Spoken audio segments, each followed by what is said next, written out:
రవీంద్రనాథ్ ఠాగూర్ గారు. ఎస్ బాలకృష్ణ గారు, ఒక్కసారి మీరు లైన్ లో ఉండండి. మనతో పాటు ప్రజాగాయకుడు ఏపూరి సోమన్న గారు కూడా జాయిన్ అయ్యారు. ఒక్కసారి ఆయన వర్షన్ కూడా విందాం. నమస్తే సోమన్న గారు.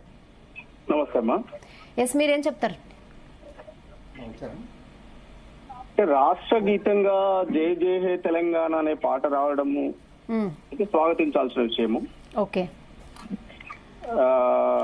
మరి దాని మీద ఈ రాధాంతము కాంట్రవర్సీ అన్ని సమస్యలు ఎందుకు తీసుకొస్తారో తెలియదు కానీ ఇక్కడి వాళ్లను కాదనుకుని ఎందుకు కీరవాణినే సెలెక్ట్ చేయాలి అనేది ఇక్కడ క్వశ్చన్. సో ఏం చెప్తారు దీని మీద? అది చర్చనే కాదు. ఇప్పుడు ఆ రోజు జయ జయ హే తెలంగాణ అనేటువంటి పాటను ఆడియో రూపంలో తెలంగాణ సమాజానికి తీసుకొచ్చినప్పుడు కేసీఆర్ గారే రికార్డింగ్ చేయించారు, రస్మై బాలకిషన్ గారే దగ్గరుండి పాడించారు. అప్పుడు పాడింది ఆ పాటను రామకృష్ణ, ఆయన రమణ అని కూడా పిలుస్తారు, ఆయన ఆంధ్ర అతనే, రాయలసీమ. మరి అంటే ఆ రోజు ఏముండదా ఆంధ్ర తెలంగాణ అని? అందువల్ల కళలకు ఈ ప్రాంతం ఆ ప్రాంతం అనేటువంటి మాటను అపవాదించడం అవసరం లేదు. తెలంగాణ రాష్ట్రం వచ్చి 10 సంవత్సరాలు గడిచిపోయింది, మళ్ళీ ప్రభుత్వం మారింది. జయ జయ హే తెలంగాణ రాష్ట్ర గీతంగా తెలంగాణ ఉద్యమంలోనే ప్రజలు, సకల జనుల సమ్మెలోనే విద్యార్థులు, కాలేజీలు, స్టూడెంట్లు అందరూ దాన్ని పాటించారు, అది పాడుకున్నారు. అది పాట ఎందువల్ల ఆగింది? ఒకటి దళితుడు రాసిందని ఆగిందా, లేకపోతే ఈ పాటను ఎందుకు పెట్టాలనే ఉద్దేశంతో కావాలని పక్కకు పెట్టారా, ఎట్లా పెట్టారో కానీ మొత్తానికి ఆ పాటను అణచివేసారు. ఆ పాట రాసిన పేరు రచయితను గాని ఆ ఆనవాళ్ళు గాని ఎక్కడ కూడా కనపడకుండా చేసారు. ఇవాళ వినండి ఇవాళ ఆ పాటకు ఒక అద్భుతమైన గుర్తింపు, ఒక అద్భుతమైన దక్కింది. దాన్ని మనం స్వాగతిద్దాం. దాన్ని స్వాగతిద్దాం, ఆ పాటను స్వాగతిద్దాం. సోమన్న గారు ఈ విషయంపై రసమయ్య గారు రియాక్ట్ అవుతున్నారు. ఒక్క నిమిషం సోమన్న గారు. సోమన లాంటి కళాకారులు ఉన్నారమ్మా, ఎంత అద్భుతమైన ఈ పాటని ఎందుకు ఇగ్నోర్ చేయాల్సి వచ్చింది అని సోమన్న గారు అడుగుతున్నారు. దీని మీద ఏం చెప్తారు రసమయ్య గారు? అమ్మ మేము ఆయన ఎవరు చేయలేదమ్మా. వాస్తవంగా అందశ్రీ గారే కేసీఆర్ తో చాలా సందర్భాలలో మాట్లాడిండు. కేసీఆర్ చెప్పినప్పుడు కొన్ని మార్పులు చేర్పులు జరిగినాయి, కానీ అందశ్రీ గారే ఒప్పుకోలేదమ్మా. నేను ఆయన ఎదురుగా కూడా నేను ఈ మాట చాలా సార్లు చెప్పినా, ఈ పాట ఇట్లుండాలి, ఇది ఇట్లనే ఉండాలి, ఎన్ని చరణాలు ఉండాలి మాట్లాడినప్పుడు అట్లా దాన్ని పెట్టాల్సిన అవసరం లేకుండా అక్కడ పక్కన ఉండేదని జనాలు పాడుకున్నారు, కానీ రాష్ట్ర గీతంగా చేయలేదు. కానీ దాని ప్రధాన కారణం అందశ్రీ గారమ్మా. ఆయననే ఒప్పుకోలే. ఉంటే 20 చరణాలు ఉండాలి, ఇది ఇట్లనే ఉండాలంటే అవుతుందా అమ్మా? పెట్టిన చరణాలు పెట్టి పాడి కౌల చెప్పిన పాటల పేర్లు చెప్పాలంటే అట్లా అవుతుందా? నేను అందశ్రీ గారిని తప్పు పట్టట్లేదు. అందశ్రీ గారి యొక్క వితండ వాదనల వల్లనే ఆ పాట రాష్ట్ర గీతంగా ఆ రోజు పెట్టలేదు తప్ప దానికి కేసీఆర్ కి ప్రేమ లేకనో, రసమయ్యకి ప్రేమ లేకనో, ఇంకెవరికో ప్రేమ లేకనో కాదు. ఆయన ఇంకొకటి, అందశ్రీ గారు ఎదుటి వ్యక్తిలో ఉన్నటువంటి ప్రతిభను కానీ ఎదుటి వ్యక్తిలో ఉన్నటువంటి చూసే వ్యక్తి కాదమ్మా. ఫస్ట్ ఆయన ఒక హిగో ఫెలో. ఆయన అందరూ గౌరవిస్తారు, కానీ ఆయన ఎవరు ప్రేమించాడు అదొక్కటి గుర్తు. ఆయన పాటను ప్రేమిస్తాం, ఆయన పాటను గౌరవిస్తాం, ఆయనను గౌరవించడం చాలా కూడా చేసినాం. మా సోమన్న మేము చిన్న పిల్లలగా మస్తుగా చేసినామమ్మా. ఈ క్షణాన్ని కూడా చెప్తా ఉన్నా, ఆయన పాట గొప్పగా రావాలని మనస్పూర్వకంగా కోరుకుంటున్నా. కానీ ఆయన మాటలని వెనక్కి తీసుకోమని చెప్పి మాత్రమే నేను నా వైపు నుంచి నేను మనవి చేస్తున్నానమ్మా. సోమన్న గారు చెప్పండి.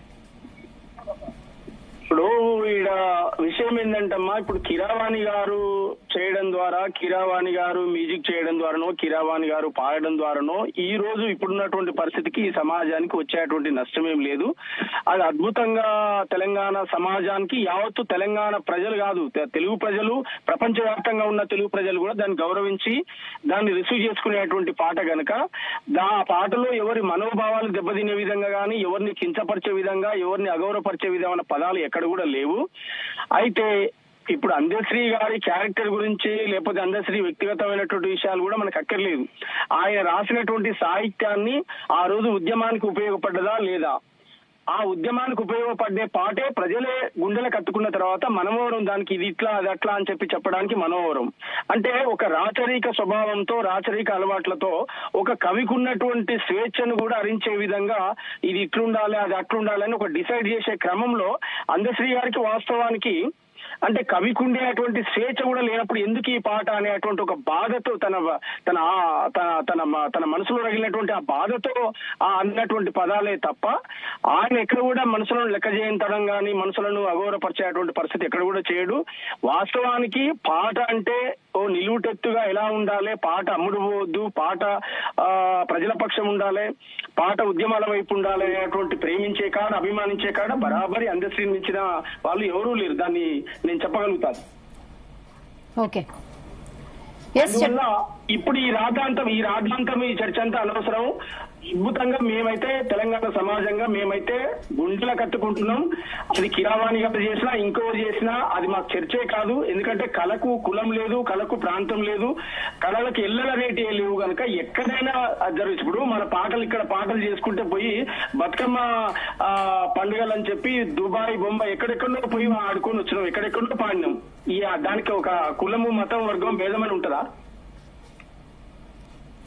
ప్రాంతమని ఉంటుందా దానికి?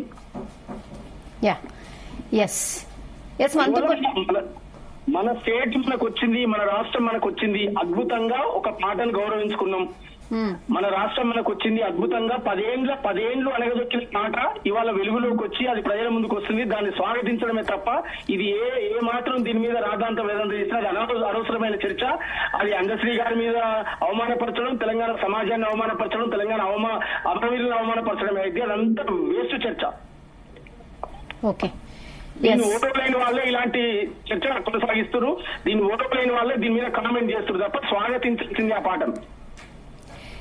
సోమన్న గారు, చర్చ వేస్టేం కాదండి, చాలా మంది కళాకారులు దీనిపై అభ్యంతరం వ్యక్తం చేస్తున్నారు. వాళ్ళ వర్షన్ జీ తెలుగు న్యూస్ తరపున వినిపిద్దాం అనుకున్నారు. ఓకే, చర్చ వేస్ట్ అని అనుకోండి. కామెంట్ చేయడం నేను చర్చను కాదు, మీరు చర్చ పెట్టడం తప్పట్లేనమ్మా, సారీ, మీరు చర్చ పెట్టడం తప్పట్లేను.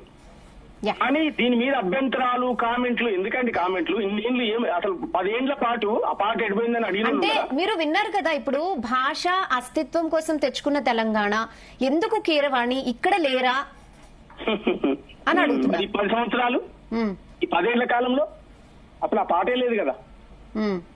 ఈ 10 ఏళ్ల కాలం ఎడిపోయింది. ఎస్, ఇక్కడ మనతో పాటు ప్రజాగాయకుడు సుక్క రామ్ నర్సయ్య గారు కూడా ఉన్నారు. ఆయన వర్షన్ విందాం. ఒక్క నిమిషం సోమన్న.